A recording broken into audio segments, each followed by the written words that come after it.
ভাই এই ভিডিওটা আবার কে এডিট করলো? এডিটরের মুখে তো নোবেল ছুড়ে মারা উচিত। তো ভিডিওটা দেখলে তোমরা হাসতে হাসতে প্যান্টে হিসু করে দেবা। আর যদি ভিডিওটা ভালো লাগে তাহলে ভিডিওটা লাইক করে পেজটা ফলো করে দিও। তো চলো ভিডিওটা দেখা যাক। বিয়ে বাড়ির মেনুতে আমি কিছু আইটেম রাখতে বলেছিলাম, সেগুলো এখনো তৈরি হয়নি কেন?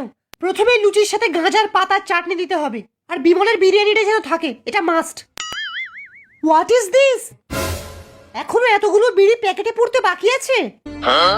বরযাত্রীরা কি খালি মুখে ঢুকবে? তাড়াতাড়ি যান। আর বরযাত্রীরা ঢুকতেই যেন তাদের গালে একটা করে বিড়ি পুড়ে দেওয়া হয়। ম্যাডাম, আরে মিস্টার বান্টু, আসুন। বসুন। কি খাবেন, বিমল না বিড়ি? না না কিচ্ছু খাবো না। আজকে আমার বাবার বিয়ে। Congratulation congratulation. আচ্ছা ম্যাডাম, আপনার কি নাক বন্ধ?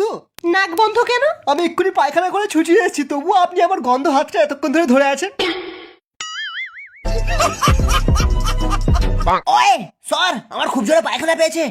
বাবারে, এই কে রে? আয় দাঁড়া সানি দেওয়াল, আমাকে একটা বিড়ি দিয়ে যা। আমাকে যেতে দাও প্লিজ। আমার কাছে একটাই বিড়ি আছে, ওটা না নিয়ে গেলে আমি পায়খানা করতে পারবো না। ও মিথ্যা কথা বলছে। আমি একটু আগে ওকে দোকান থেকে এক বান্ডিল বিড়ি কিনতে দেখেছি। যতক্ষণ না বিড়ি পাবো ততক্ষণ তোকে হাঁকতে দেবো না। খুব কষ্ট যে বলো। শোনা গো আমার। ও মিথ্যা কথা বলছে স্যার। দেখুন, বিড়ি না খেলে আমার হাগা বেরোয় না। আমি কথা দিচ্ছি, পায়খানা করে এসেই তোমাদেরকে দুটো বিড়ির প্যাকেট কিনে দেবো। বাবারে, বেরিয়ে গেল রে। দাঁড়া, আমাকে বিড়ি দিয়ে যা। বাবারে, ওই একটা বিড়িকে দুয়াতখানা করে দে। দাঁড়া। বেরিয়ে গেল। সব ঢ্যামনার দল, এই প্রশ্নের উত্তরটা লেখো। যদি কোনো ব্যক্তি একটি বিমল কিনে তাতে জর্দা না মিশিয়ে খেয়ে নেয়, তাহলে সেই ব্যক্তিটির জীবন বাঁশ হবে কি হবে না? তাড়াতাড়ি এর উত্তরটা বলো। যে সঠিক বলবে সে আমার মেয়েকে নিয়ে পার্কে যাবে। স্যার,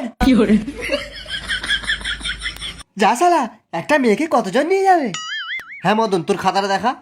সে যদি বিমলে জর্দা না মিশিয়ে খায় তাহলে তাকে সুইট সুপারি খাওয়া উচিত। সাবাস, একদম সঠিক উত্তর দিয়েছিস। সত্যি স্যার? আজকের বনভিটার জায়গায় গাঁজা খেয়ে এসেছিস নাকি?